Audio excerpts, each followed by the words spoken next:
안녕하세요. 오늘은 비스트라 에너지라는 회사를 좀 깊게 들여다볼까 합니다. 네, 왜 하필 비스트라냐면요. 요즘 인공지능 AI 때문에 에너지 환경이 엄청 빠르게 변하고 있잖아요. 그렇죠. 전력 수요 얘기가 많이 나오죠. 네, 바로 그겁니다. 그 변화 속에서 비스트라가 뭔가 좀 흥미로운 위치에 있는 것 같아서요.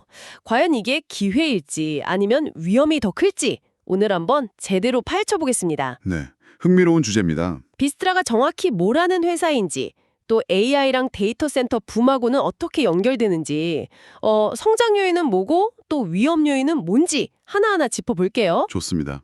결국 제일 궁금한 건 이거겠죠? 지금 비스트라 투자할 만한가? 매력적인가?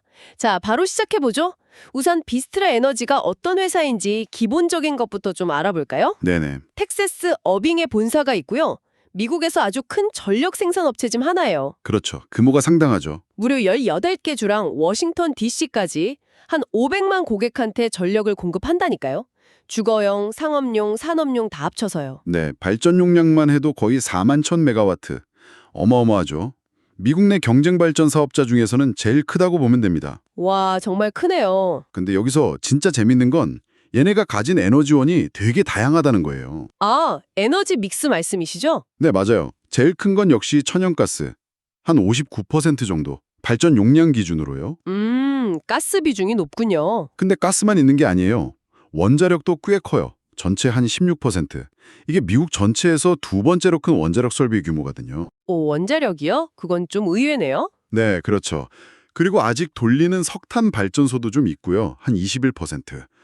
그리고 요즘 늘리는 추세인 재생에너지랑 배터리 저장 장치, BESS라고 하죠. 이게 한 4% 정도 됩니다. 아, 이렇게 이것저것 다 가지고 있다는 게 얘네 운영 방식이나 시장 변동성 같은 거에 대응하는 데 영향을 많이 줍니다. 그렇군요. 그럼 사업은 어떻게 돌아가나요? 크게 보면 두 갈래예요. 하나는 소매, 리테일이라고 하죠. 네, 직접 하는 거요? 맞아요. TXU 에너지나 에너지 하버 같은 브랜드로 일반 가정이나 회사에 직접 전력이랑 가스를 팔아요. 아하. 다른 하나는 도매, 홀세일 부분인데요. 발전소에서 만든 전력이나 예비 전력 용량 같은 걸 큰 시장에다 파는 거죠. 전력 시장에 판다는 게 구체적으로 그 독립 시스템 운영자 ISO나 지역 송전기관 RTO 같은 데가 있어요. 네, 들어본 것 같아요. 네, 각적 전력망 운영하고 거래하는 곳인데 이런 경쟁 도매 시장에다가 전력을 파는 겁니다. 비스트라는 미국의 주요 도매 시장 대부분에 참여하고 있고요. 그렇군요. 그런데 이 사업 모델에서 좀 특별히 봐야 할 점이 있다면서요? 네, 이게 중요해요. 대부분의 발전소가 그 상업 발전, 멀티프 제너레이션 방식으로 돌아간다는 점. 상업 발전이요? 그게 뭐죠? 뭐랄까, 장기로 얼마에 팔겠다 딱 정해놓고 계약하는 게 아니고요. 현물 시장이나 단기 계약으로 그때그때 시장 가격에 맞춰서 전력을 판다는 뜻이에요. 아, 그럼 가격 변동에 그대로 노출되는 거네요? 정확해요. 이걸 좀 크게 보면 결국 비스트라 수익이라는 게 전력 도매 시장에서 수요 공급이 어떠냐, 가격이 얼마냐에 따라 엄청 왔다 갔다 한다는 거죠. 네네. 가격이 막 오르면 돈을 엄청 벌 수도 있는데 반대로 뚝 떨어지면 수익이 확 줄어드는 그런 구조예요. 시장 변동성에 아주 민감할 수밖에 없죠. 아하, 그러니까 안정적인 것보다는 변동성에 좀 베팅하는 모델이군요. 이게 딱 핵심이네요. 네, 맞습니다. 그래서 이 시장 변동성이 비스트라한텐 기회도 되고 동시에 엄청난 위험도 될 수 있는 거죠. 이걸 이해하는 게 중요합니다. 자, 그럼 이제 제일 뜨거운 이야기, AI랑 비스트라가 어떻게 연결되는지 한번 파헤쳐 보죠. 요즘 전력 수요 엄청 늘 거다 이런 얘기 많잖아요. 그 중심에 AI가 있고요. 네, 그렇죠. 그 AI 모델 돌리는 데이터 센터들, 이게 전기를 어마어마하게 먹거든요. 네.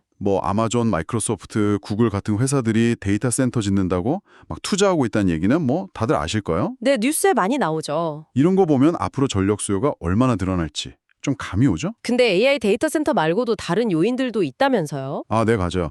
AI가 제일 주목받긴 하는데 사실 다른 것도 있어요. 예를 들면 그 텍사스 서부에 퍼미안 분지라고 큰 유전지대가 있거든요. 네. 거기서 석유 뽑는 설비들이 점점 전기를 쓰는 걸로 바뀌고 있어요. 유전 운영의 전기화라고 하는데 이것도 무시 못하고요. 오호. 또 미국이 요즘 제조업 다시 살린다고 하잖아요. 공장들이 미국으로 돌아오거나 새로 지어지면 당연히 전기를 더 많이 쓰겠죠. 그렇겠네요. 그래서 비스트라 경영진들도 자기네 시장에서 2030년까지 매년 한 자릿수 초중반 정도는 꾸준히 전력 수요가 늘 거라고 보고 있더라고요.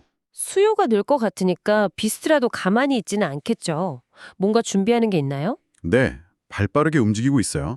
일단 제일 눈에 띄는 건 원자력 발전소 수명을 늘리는 거예요. 아, 원자력이요? 네, 얘네가 가진 원자로 6기 전부에 대해서 20년씩 더 돌릴 수 있게 허가 갱신을 추진하거나 이미 받았어요. 최근에는 오하이오에 있는 페리 원자력 발전소가 2046년까지 승인받았고요. 와, 20년 연장이면 엄청 기네요. 그렇죠. 원자력은 연료비 변동도 적고 탄소 배출도 없으니까 장기적으로 안정적인 전력 공급원이 될 수 있거든요. 원자력 말고 또 다른 움직임은요? 새로운 발전소도 짓고 있어요. 특히 아까 말한 그 빅테크 기업들이랑 연결된 게 좀 인상적인데요. 네, 아마존, 마이크로소프트요. 네. 이 회사들이랑 전력 구매 계약을 맺고 그걸 위해서 새 발전소 건설을 시작했어요. 이게 각각 2025년, 2026년에 돌아가기 시작할 예정이에요. 아, 그럼 딱 데이터 센터형이네요. 그렇죠. 데이터 센터에 안정적으로 전기를 대주려는 거죠. 늘어나는 수요 잡으려고 미리 투자하는 겁니다. 와, 수요 예측해서 원자력 수명도 늘리고 빅테크랑 계약해서 새 발전소도 짓고 진짜 공격적이네요. 근데 이렇게 앞서 나가는 만큼 좀 걱정되는 부분, 위험 요인도 있을 것 같은데요? 물론 있죠. 제일 큰 건 역시 아까 말한 그 상업 발전 모델 자체예요. 아, 가격 변동성이요? 네. 수익이 도매 시장 가격 변동에 너무 크게 노출되어 있다는 거. 특히 천연가스 가격이 중요해요. 가스 가격이 왜요? 많은 지역에서 전력 가격이 천연가스 가격 따라서 움직이거든요. 그러니까 가스 가격이 막 오르내리면 비스트라 수익도 같이 널뛰기를 할 수 있는 거죠. 아, 예를 들어서 천연가스 가격이 확 떨어지면 전력 파는 가격도 같이 내려가서 이익이 줄어들 수 있다. 이런 건가요? 특히 원자력이나 석탄은 연료비는 거의 그대로인데 말이죠. 정확합니다. 딱 그거예요. 연료비는 비슷한데 파는 가격만 내려가면 마진이 확 줄어들 수 있죠. 반대로 가스 가격이 엄청 오르면 또 대박을 칠 수도 있긴 한데 그만큼 예측하기가 어렵다는 거죠. 예전에 텍사스에 엄청 추웠을 때 전력 가격 미친 듯이 올랐었잖아요. 네네, 기억나요. 그때 이런 상업 발전사들이 돈을 엄청 벌었거든요. 근데 반대로 날씨 좋고 가스 가격 계속 낮으면 실적이 생각보다 훨씬 안 좋을 수도 있어요. 이야, 진짜 롤러코스터네요, 실적이. 또 다른 위험은 없을까요?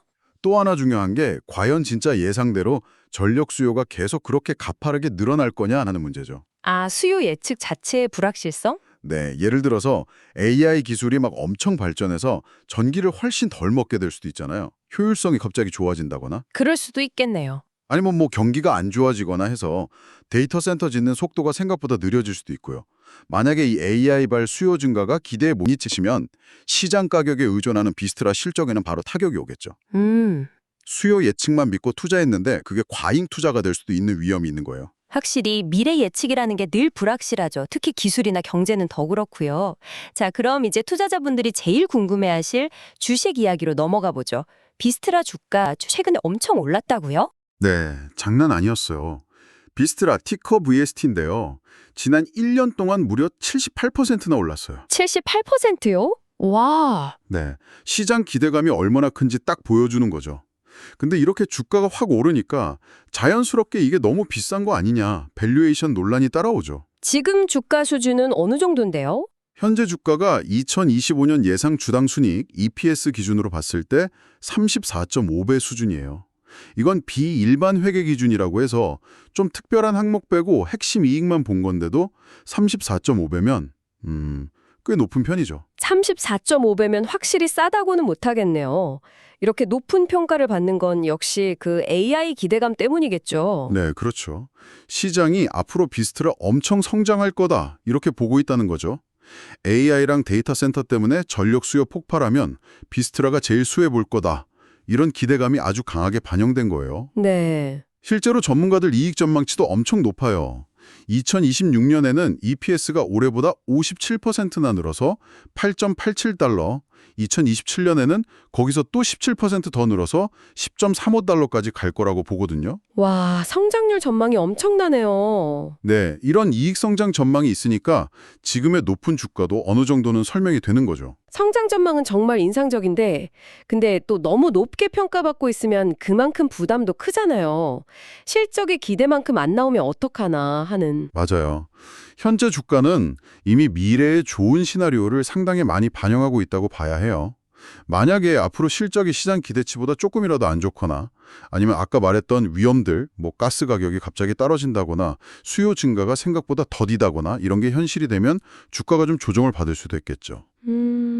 그러니까 투자자 입장에서는 이 높은 기대감, 비싼 주가, 그리고 또 숨어있는 위험들, 이걸 다 균형 있게 봐야 하는 상황인 거죠. 자, 그럼 오늘 이야기 쭉 종합해보면요. 비스트라를 관심 있게 보시는 분들께는 이게 어떤 의미일까요? 정말 만약에 AI가 이끄는 전력 수요 증가 이야기가 예상대로 아니면 그 이상으로 현실이 된다면 비스트라 전망은 진짜 밝아 보입니다. 그렇죠.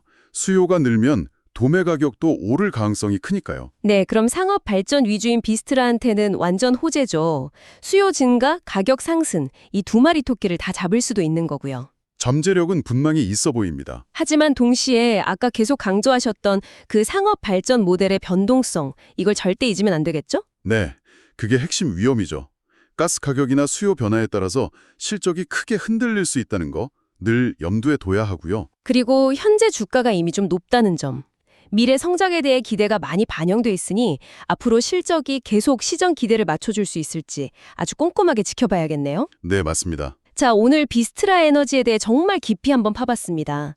미국 최대 경쟁 발전 사업자 중 하나인 이 회사가 어떻게 돌아가는지, 특히 AI와 데이터 센터라는 이 거대한 흐름 속에서 어떤 기회를 잡을 수 있을지 살펴봤고요. 네, 원자력 같은 다양한 포트폴리오의 강점도 있었죠. 맞아요. 미국에서 두 번째로 큰 원자력 설비를 가졌다는 점도 인상적이었고, 하지만 동시에 상업 발전 모델 때문에 생기는 시장 가격 변동성 위험, 그리고 미래 수요 예측의 불확실성이라는 양날의 검도 확실히 가지고 있다는 걸 알 수 있었습니다. 네, 정리하자면 비스트라는 AI가 가져올 엄청난 에너지 수요 증가라는 잠재력과 또 경쟁 치열하고 변동성 큰 에너지 시장이라는 현실 사이에서 좀 아슬아슬한 줄타기를 하는 모습이에요. 네. 원자력 수명 연장이나 빅테크 계약 같은 전략은 분명 기회를 잡으려는 노력인데 동시에 가스 가격 변동성이나 수요 예측 실패 같은 위험도 분명히 존재하는 거죠. 신중해야 합니다. 마지막으로요, 오늘 나눈 이야기를 바탕으로 한번 스스로에게 던져볼 만한 질문을 남기면서 마무리할까 합니다. 네. 비스트라나는 한 회사를 넘어서서요, 이 인공지능 AI가 필요로 하는 정말 막대한 양의 에너지 있잖아요. 이게 과연 에너지 산업 전체를 어떻게 바꿀까요? 근본적으로요. 중요한 질문이네요. 단순히 전기 더 많이 만드는 거 이상으로 예를 들어 전 세계적으로 원자력, 재생에너지, 가스 같은 발전원 투자는 어떻게 달라질지, 또 낡은 전력망은 어떻게 현대화하고 에너지 저장 기술은 또 어떻게 발전해야 할지, 어쩌면 오늘 우리가 다루지 못한, 생각지도 못한 파급 효과는 또 뭐가 있을지 한번 진지하게 고민해 보시면 어떨까 싶습니다.